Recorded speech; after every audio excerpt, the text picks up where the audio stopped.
Hello. Well, I hope that everything's working and that we can hear each other. Well, that you can hear me, and hopefully, I'll get some comments to let me know that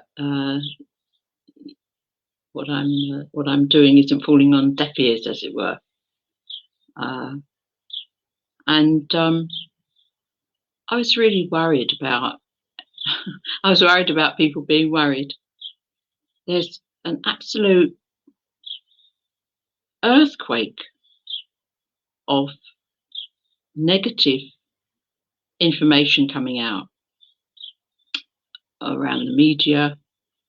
Um, there are so many awful things happening in the world anyway, and from the news that beagles are being bred mercilessly for their puppies to be sent to laboratories to be vivisected and experimented upon, and absolutely dreadful. From that's going on fairly locally to me at the moment, Cambridgeshire, to worldwide disasters, and as if the pandemic wasn't enough. And I thought, how is everybody? Oh, now I'll put you up. I have one. We have one person with us, Chelsea. Hello, Chelsea. This is your fault, by the way, because you requested that I did a live talk, because I said, oh, I'll do a recording of something or other, because that's sort of like cool for me. I could just sort of, either on make notes and things and then record something. And if I don't like it, I can abolish it. But of course, doing a live talk is a lot different to that. And Sylvia, I'll show your good morning too. That's two of us. Yes, it says there's a little eye thing at the top of this, and it tells me that there are 3 people looking at the moment. Well, 4. Oops, we're going. Oh, and Darren, hello. Oh, so lovely. Look, I won't put everybody up and say hello to everybody, because it's gonna sort of get in the way of what we're trying to do. Oh dear.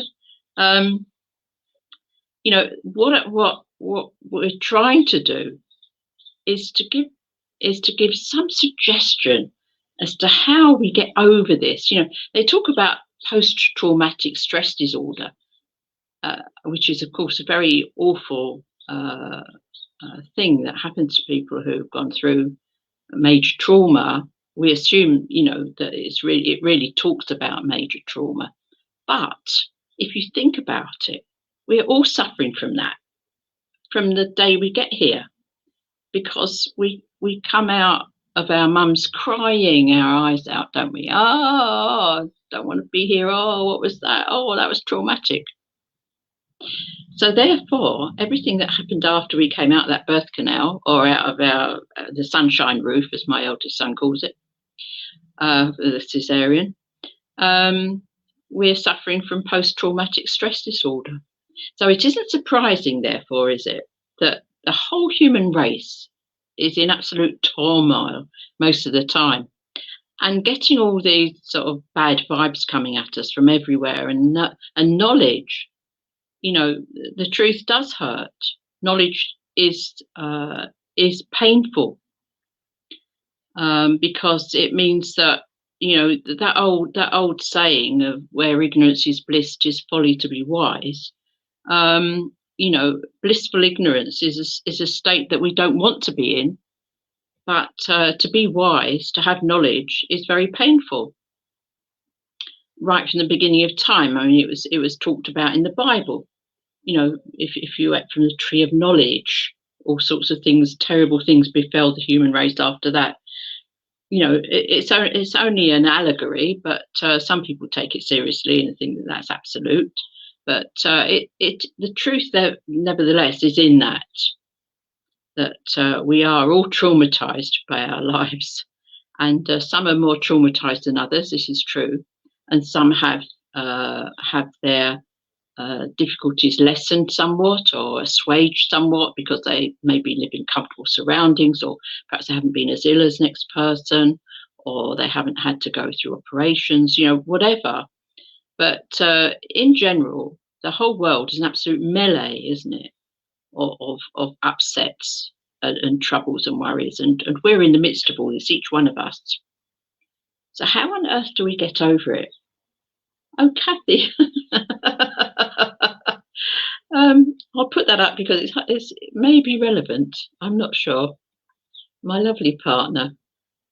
Do talk amongst yourselves, of course, if you want. I'm used to that, of course, because I've taken many a development circle for mediumship and spiritual studies, and when people get together, it's lovely to talk to each other, isn't it, as well? That's another thing that we can do, actually, to help ourselves through this worry, is talk to somebody else. I mean, let's face it, a lot of money's been made out of that, counselling services and various therapies and so on. Most of it seems to be hooked on talking, speaking about ourselves, speaking about our troubles and speaking about our worries. In other words, we're sort of loading them off on someone else, aren't we? But we may go away from that feeling, well, that was a temporary relief perhaps, but within ourselves we are still struggling with the same trauma. And I've had my fair share of that, physical and mental, both aimed at me by somebody who didn't wish me well, and also aimed at me by people who did wish me well. By that, I'm saying by wish me well, I'm talking about the surgeons who've had to cut me open here and there and cut lumps out of me and all sorts of stuff like that. They're the people who wish you well and still hurt. And then there's the people who try to kill you, who hate you, or they say they love you and yet their actions are hateful, full of hate, often apologising afterwards, as we know. And unfortunately, lots of people have suffered those kinds of hurts as well and painfulnesses. How do we manage to get through all this? Well, we could look at the Bible, and as you know, we're Christian spiritualists here, and I'm speaking on behalf of them. And the New Christian Spiritualist Society, of course. And, we do look at the Bible, but you have to take that in the light of our spiritualist knowledge. The fact is that, we have to look at it as we're all in this situation together. And some of those biblical stories that are written down, and don't forget, they were not written down at the time, but they were sort of like the whisper down the line, if you like, relayed, stories relayed, tales relayed, and then eventually written down at whatever stage they got written down.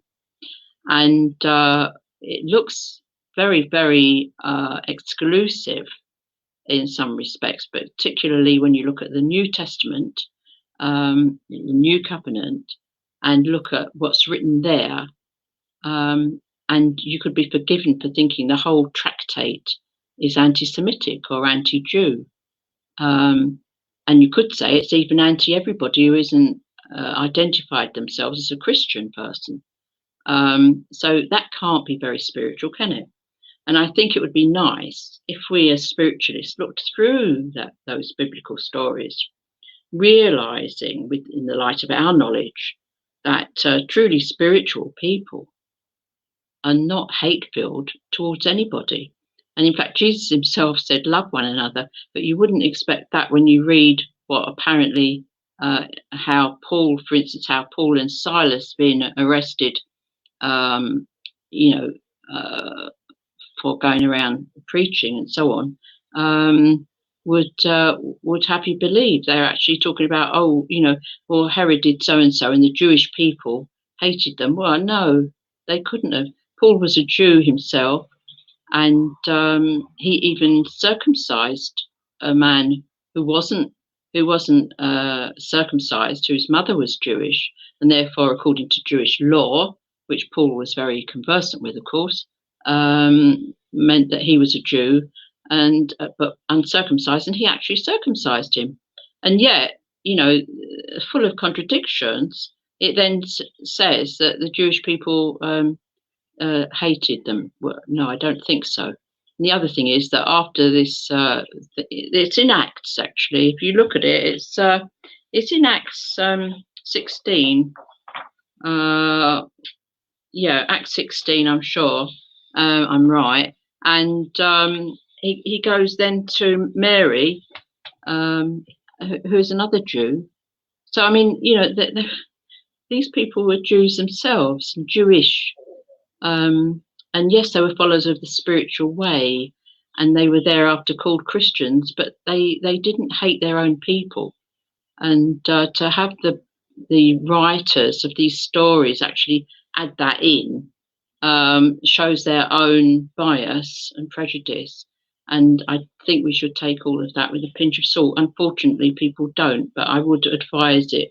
It's very interesting, though, to read those stories and remember that other people wrote them down and who had their own axe to grind, we could say, with various other members of the human race, various groups.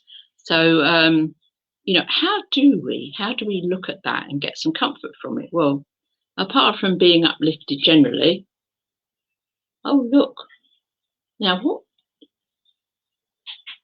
Good gracious me, Karen, stop encouraging her. Stop encouraging her, because the next thing you know, she'll be cavorting around in a kilt and one of those tammies that she loves. And good morning to everybody. So now the thing is this, that I promised, haven't I, that I would make some suggestions on how we could, calm ourselves down in the midst of all of this, and how we can get something from within to make ourselves feel better with this barrage of terrible things going on at the moment. Well, having spoken about Paul, there was a time when he was very, very troubled.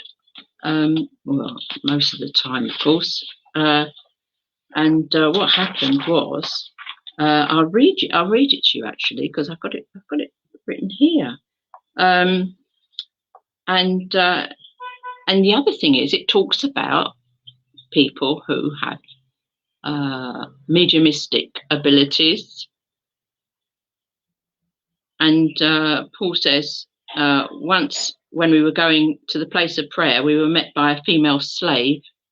They never said anything either about the dreadful condition of slavery. That's never mentioned in the Bible, only to accept it. Who had a spirit by which she predicted the future. She earned a great deal of money for her owners by fortune telling. That's some slave, isn't it? She followed Paul and the rest of us, shouting, "These men are servants of the Most High God, who are telling you the way to be saved." And she kept this up for many days. Finally, listen to this. Finally, Paul became so annoyed that he turned around and said to the spirit, "In the name of Jesus Christ, I command you to come out of her." And that moment, the spirit left her. Well, that's got to be rubbish, hasn't it? That really has got to be a fairy story, literally. Because, there were lots and lots of mediums in those days, the same as there are now, but more so then, I think. And, that was definitely written in. That was definitely written in. Because when her owners realised that their hope of making money was gone, they seized Paul and Silas and dragged them into the marketplace to face the authorities. And they brought them before the magistrates and said, "These men are Jews and are throwing our city into an uproar by advocating customs unlawful for us, Romans, to accept or practice." Well, the crowd joined in the attack against Paul and Silas, and the magistrates ordered them to be stripped and beaten with rods. After they had been severely flogged, they were thrown into prison, and the jailer was commanded to guard them carefully. When he received these orders, he put them in the inner cell and fastened their feet in stocks. So they were bound and chained. Absolutely dreadful. You know, you can take out the real stuff from the fairy story, can't you?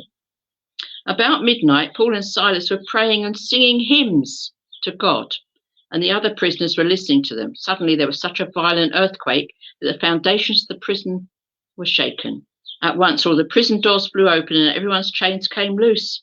The jailer woke up, and when he saw the prison doors open, he drew his sword and was about to kill himself because he thought the prisoners had escaped. But Paul shouted, "Don't harm yourself, we are all here." So, and then, and he was converted to their way of life. And when it was daylight, the magistrates sent their officers to the jailer with the order, "Release those men." And the jailer told Paul, "The magistrates have ordered that you and Silas be released. Now you can leave, go in peace." And Paul said, "They beat us publicly without a trial, even though we are Roman citizens, and threw us into prison. And now do they want to get rid of us quietly? No, let them come themselves and escort us out." And they were frightened, of course, because they were Roman citizens, and you weren't allowed to beat up Roman citizens. You could beat everybody else up, crucify them, but not Romans. So, and then they went to somebody called Lydia's house, where they met with the brothers and sisters and encouraged them, and then they left. Well, they were all Jews, by the way, the same Jews that apparently were baying for their blood at all times. But yeah, so the thing about that is that these two guys were in the most terrible situation, sitting in this dark prison, chained after being flogged. They must have been in pain. But they were singing and praying, and that is where they got their peace from, regardless of whether there was an earthquake that let them out. And if they could sit in that prison and find their peace like that, then maybe that's a pointer, isn't it? It's more important to think about how they managed, how they coped. And I think to be able to sing, to have a pray, that is the most wonderful gift that we have. I highly recommend it. If you're expecting some kind of mumbo jumbo or spells, to make yourself feel better, I don't do that. But oh, thanks, Karen. I'll put that up because it's a bit of encouragement for me to keep doing what I do. But the fact is this, that we have to be honest. We have to, and we have to look at the facts, and we have to try and discern the spirits. Paul himself said discern the spirits. I think he realised that people were going to write about him in various ways, and that we probably have to work out for ourselves which was the right thing and which was the embellished, and which was slanted in favour of the writer's own prejudices and so on and so forth. But the nub of that is how they managed to keep going, and under the most extreme pressure and with all that trauma. I mean, there were absolutely disgusting things going on in those times, the same as there are now. But back then, I think it was more sort of face-to-face, hand-to-hand fighting, stuff like that. Whereas now it's all at arm's length, isn't it? Or we see it on the news, or we hear about it, or it's on social media. It's not right up here in your face. It's not in your road. You don't go out into your road and see people being nailed up on crosses like the Romans used to do. You don't see people being flogged in the street. You don't see, and even coming even further, closer history, more recent history, people aren't getting beheaded in the streets and hung, except not in the Western world anyway. That's another thing. But there are still people living in the dark ages on this planet of ours, and suffice to say that those of us who are blessed with some light of good knowledge are able to spread that light a bit further around ourselves if we can. But again, we're talking about, I really was concerned about how everybody managed with all these terrible things that are going on, and people who are suffering extra traumas as a result of it, and what could be done. What I wanted to do, what I was hoping was that there would be people asking questions about stuff, but there aren't.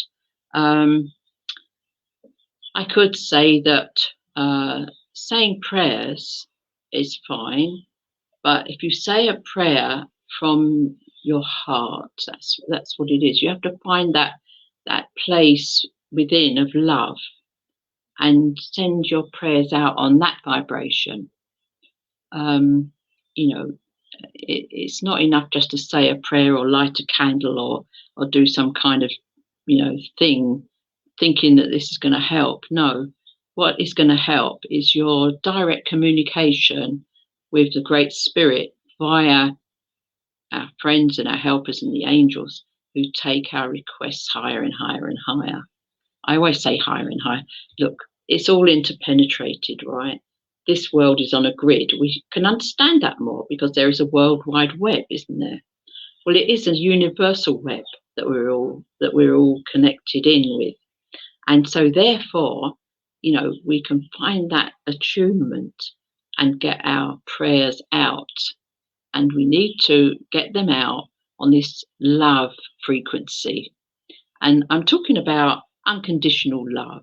I'm not talking about, physical love, although that's very comforting, but it's transient. And unconditional spiritual love is eternal.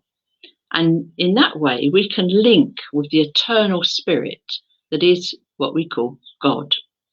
And I've found that it's very, very efficacious, that no matter what goes on, you can find that love within yourself and that quiet part within your own self. The little bit of you that isn't shrieking and crying and screaming about everything, and just ask, dear Lord, please, I need help at this time to find some peace for myself, peace for my family and my friends. Let there be peace on all those who are seeking to disrupt our lives here on the earth plane, and let all those who are filled with hatred towards another, actually get the lovely light of your love coming in and flooding into them and turning that round, so that they may, first of all, maybe love themselves more and then be allowed to send that love out to the next person instead of hatred. And if we just keep doing that, I sincerely believe that not only do we feel better and we get helped, but we help other people too who may not want to be helped. That's the other thing, isn't it? Because some people don't wish to be helped in that way. They think they're fine as they are. Us spiritualists know that they're not. There are people who think, oh, this is all there is, and when you're dead, that's it. Oh, what a shame. We're not just lumps of meat. Going back to Paul, he said he was spreading the word. We are all spirit within a vessel of clay. That God is the great potter. God made us in this form, and then we have to put up with everything. But our spirit within is intact and is splendid and eternal, and it's that spirit that we need to find within ourselves, help us go forward and overcome all the traumas that we go through. Now,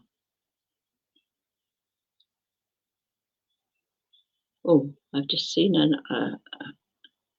Sandra, if the Bible was written today, how do you see it? As a storybook or a biography?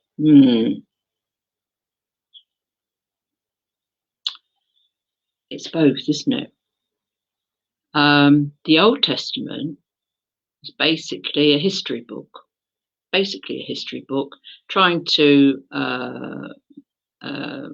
preserve the history, basically, of the Jewish people. It doesn't set out to be anything other than that, really. And it also seeks to explain, of course, Bereshit in the first book of the Bible, the word, what we call Genesis, the beginning. It sought to help people to understand how the human race got here. But their human race that they were talking about, because the writers were Jews, were Jews.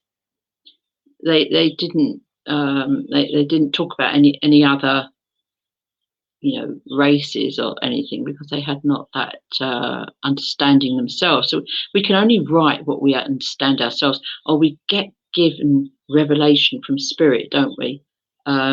Those of us who've developed our mediumistic abilities, and I think that everybody should do that, by the way. And we get this wonderful revelation, these communications that tell us, things like that. And, I don't believe for 1 minute that we all crawled out of a pond. I really don't. And I much prefer, if I've got to weigh it up, I prefer the Genesis explanation, because in actual fact, other than the fact that, one day can be 1,000,000 years, and it says, doesn't it, a second in God's sight can be 1,000 years, in eternity. So I think that the order in which the world was created is correct. It's been proved correct by science, who we all worship, of course. No, we don't.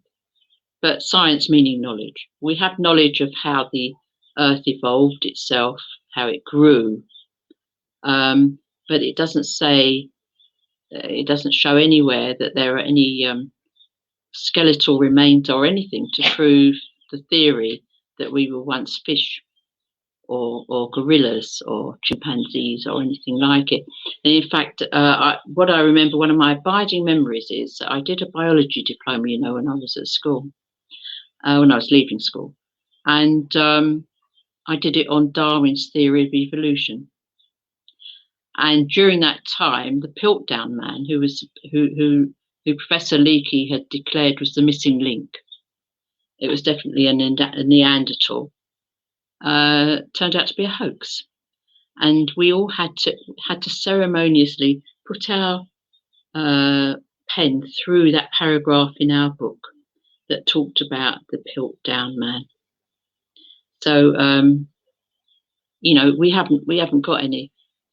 We don't have any, and I therefore think that a lot of the Old Testament is biographical for the Jewish people, for the Jews, for the Israelites, and the New Testament, which people always say rests on the Old, is a series of reports and witness accounts of the life and times of Jesus.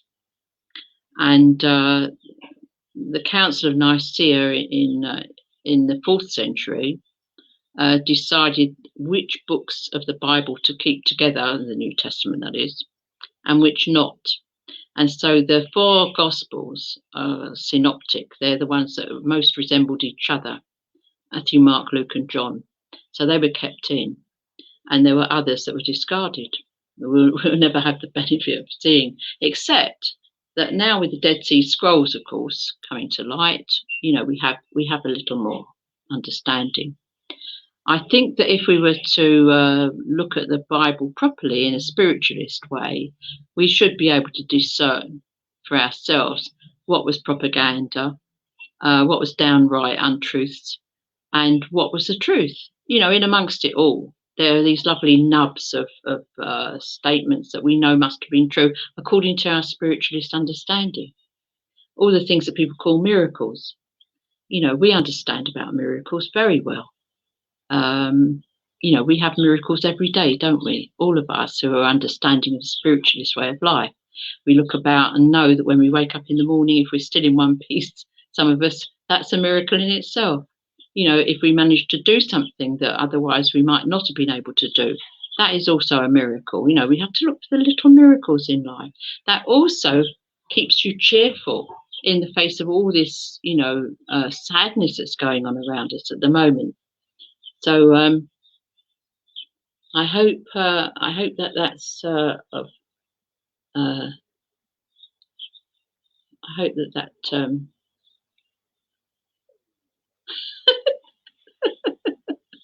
I had to put that up. It's not exactly a question, but I thought that's rather good fun. Fancy suddenly seeing me pop up on your machine or whatever it is that you've got. Very really parts of women. I felt women were poorly treated, so okay for men to have more than one wife. And this is very true. I mean, this holds good today, does it not? I think it's part of our. I think again, I think we have to look at those times. We're looking at something that relates to sort of 2,000 years back, and yet, unfortunately, there's a lot of it that is relevant today, isn't it? We're still, women are still fighting a battle, even if they don't know they are. There's huge swathes of the female population of the world who have no stomach for the fight, really. If you think about it, we have our biological duties to perform, both lots, and to the woman falls the lot in general. I'm talking of producing offspring, of producing those babies, and then having to nurture them thereafter. The man can do what he likes, basically, and that is a fact of life. It's a fact. So what we have to look at is raising ourselves above those animalistic, biological constraints, and look to see how we can best help our fellow being to realise their own potential and worth. But I think that, again, I think that perhaps more recently, the worth of women as the biological providers of the human race had been still woefully undervalued, and women undervalue themselves. I remember, look, going back a long time, I had 6 children, and I was wanting to launch an all sports magazine for women. So I went along to see a bank manager. That was how long ago it was. You had bank managers that you had to dress up and go and see, and they were always dressed in their suits and everything there. And I sat there in his office, and I'd got all this stuff prepared. I'd spent 2 years studying journalism and publishing, and I took him a whole big, business plan and everything. So I needed to borrow money, obviously, to launch the magazine. And he looked at me and he said, "What have you done for work before today?" And I looked at him and I said, "Well, I've been working on this for a couple of years." He said, "Yes, but what work have you done?" I said, "But I did tell you I had 6 children." He said, "Yes, but other than that, what work did you do?" "Haven't you got an accountant?" I said, "Yes," which I had, of course. "Well, ask him to come in and speak to me, and we'll see what we can do. Ask him to make an appointment, and I'll speak with him." I'm telling you, I kid you not. When I went to see Parvis Ahmed, who was my accountant, I told him what he'd said, and he said, "Yes, but it's all your work, Lynn. I can't walk in and pretend it's mine." I said, No. I said, I asked you to look at it for me.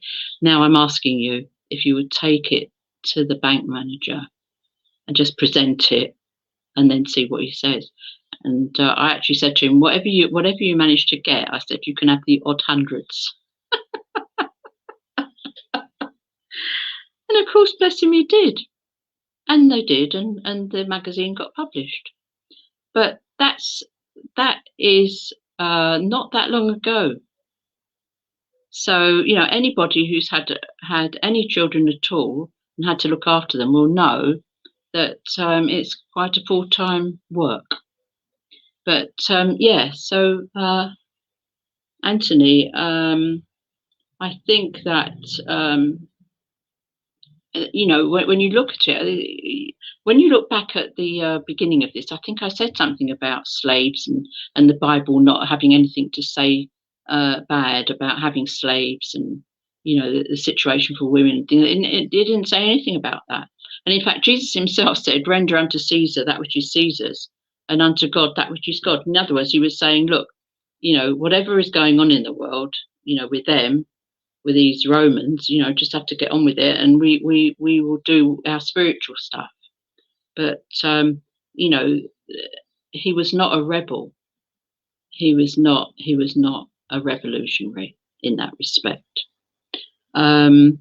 But yeah, so I mean, it must have been very hard anyway. I mean, it's hard to be revolutionary now, never mind 2,000 years ago. And that if you go back 3,000, well, forget that one. But certainly, men were allowed to have as many wives as they like. But that's because they biologically can do that, and they've been doing it for however long. Whether they marry the actual other people or not, the other women or not. And then we're talking about heterosexual people anyway.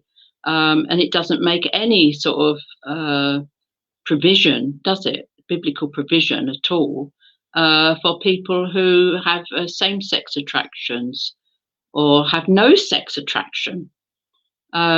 It's just not there. And if there's any mention at all, it's very hateful. And again, I would say that this only illustrates the actual writer's prejudices and biases. And it's not the word of God.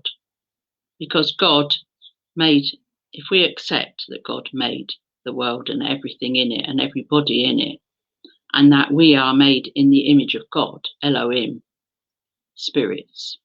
We're all equally valuable, and we all have our own personality and our own sexual predilections, and all of this must be of God. So therefore, that's another thing I would say that could calm a lot of people down, knowing that they are worthy, that they are indeed made in the image of God, and as they are, that old thing, just as I am, God, take me. And that really means just as you are, just as I am, just as everybody is, because we have been made like that. But getting back to the post-traumatic stress of having been born here and then having to put up with everything else that goes on in our lives, I still maintain that heartfelt prayer, prayer from our spirit to spirit, is what gets us through it. Because while we're sort of inwardly feeling and outwardly going, it's just that little speck of light, and it makes us warm and it makes us feel loved. It's just wonderful. So you must try that if you don't already. I'm sure they would. What would men be without us women? They would not be here, Sandra. That is stupid of you.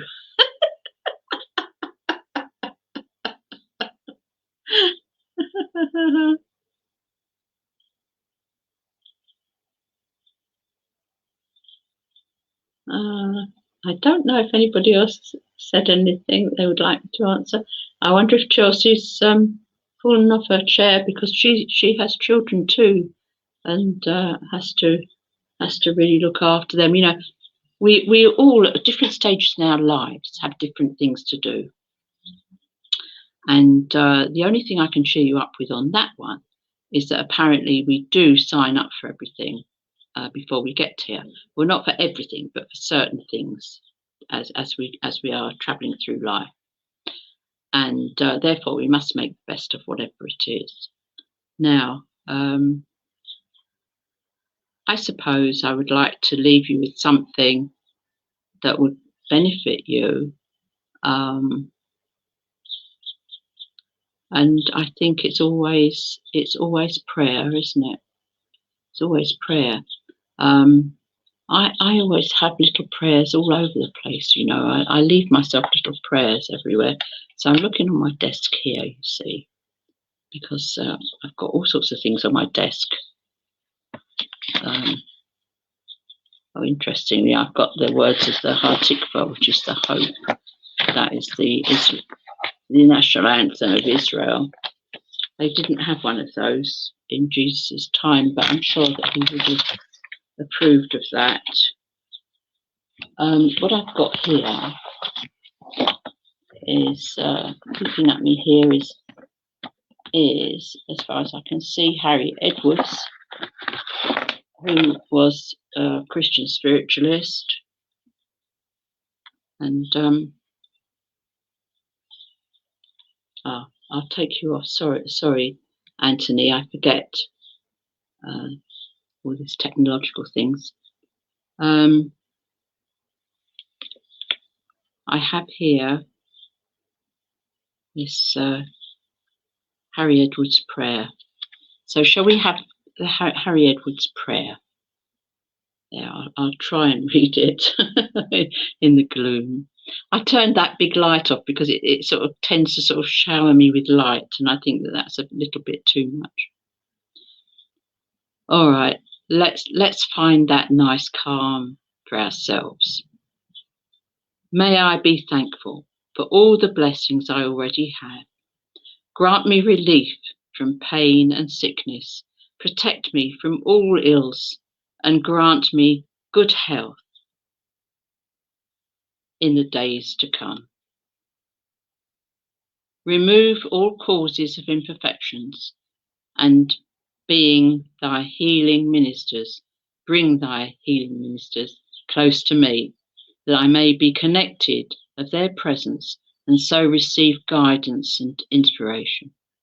Grant me courage and fortitude to overcome all adversity. Let me be conscious of thy strength in all times of need. Grant me confidence to overcome my fears and not to anticipate harm. Teach me how to live rightly in thy sight, to do only that which is right and true. I pray that good guidance and right influencing will inspire all thy peoples to live as brothers and sisters, one to the other, and that peace shall endure for all time. Amen. There. And that was written by Harry Edwards, the great healer. He founded the healing sanctuary at Shear near Guildford, which is still going. Wonderful healing that he gave. And the other little sticker that I have is the Lord's Prayer, or the Universal Prayer. And that's very nice. Our Father, who art in heaven, hallowed be thy name. Thy kingdom come. Thy will be done on earth as it is in heaven. And give us this day our daily bread, and forgive us our trespasses, as we forgive those who trespass against us. And lead us not into temptation, but deliver us from evil. For thine is the kingdom, the power, and the glory, forever and ever. Amen. Baruch atoi Adonai, Adonai Eloheinu echad.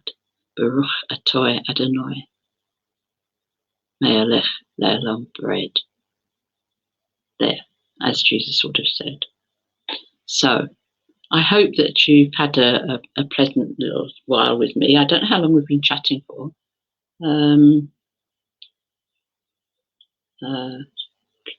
Nearly 45 minutes. Good gracious me. I do go on, don't I?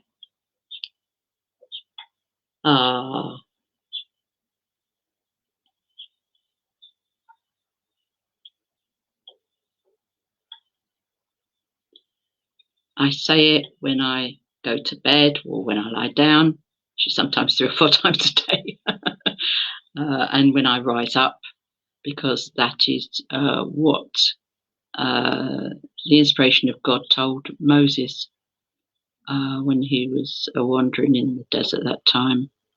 And I believe that really helps. And I hope that, if you say a little prayer to yourself, them upstairs will hear it, and you will get that feeling of peace and calm. And know that if we all say our little bit, that at some point the whole world will be bathed in this wonderful prayer for peace and love. So I'll leave you all with that. I'm glad that we had this little chat, and I hope that it's been beneficial for you. It certainly made me feel better, and knowing that our friends are all here and we are all friends. And and don't forget that every Thursday night now we're back in the village hall, the Little Port Christian Spiritualist, And Reverend Nick Brown has said that he's going to bring all his technological wizardry to bear, and we're going to take our worldwide audience with us. So do look for that link on Facebook, because he always puts it on. The Liverpool Christian Spiritualist, and I usually put it on my page, of course. And anything else that's going on. Oh, and I was told by my middle daughter that I ought to tell you that I have a YouTube channel called Lyn Gibb-de, unsurprisingly, and it would be nice if you would like to subscribe to that if you don't already. You'll get notified when there's any new videos and things, because I do sort of recordings as well. And I will upload this to it, so more people, can get to see if they wish. Yes, and of course we have our website, www.newchristianspiritualistsociety.com, and also I have my own website that sort of says a bit about me and what I do and other articles I've written and so on, which is www.lynguestdiswalt.com, because that's what I was before I got married to Kathy. There. So I'll say God bless you, and may God keep you safe, free from harm, and have as good a Sunday as you can. And if you have got anything wrong with you or you're worried, I hope that you feel a little bit calmer about it now, and you will get over it all. God bless. Bye for now. Bye.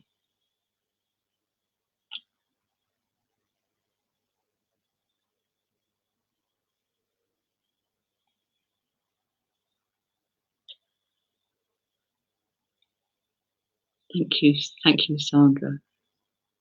And I'll now see if I can turn this off. Always a challenge.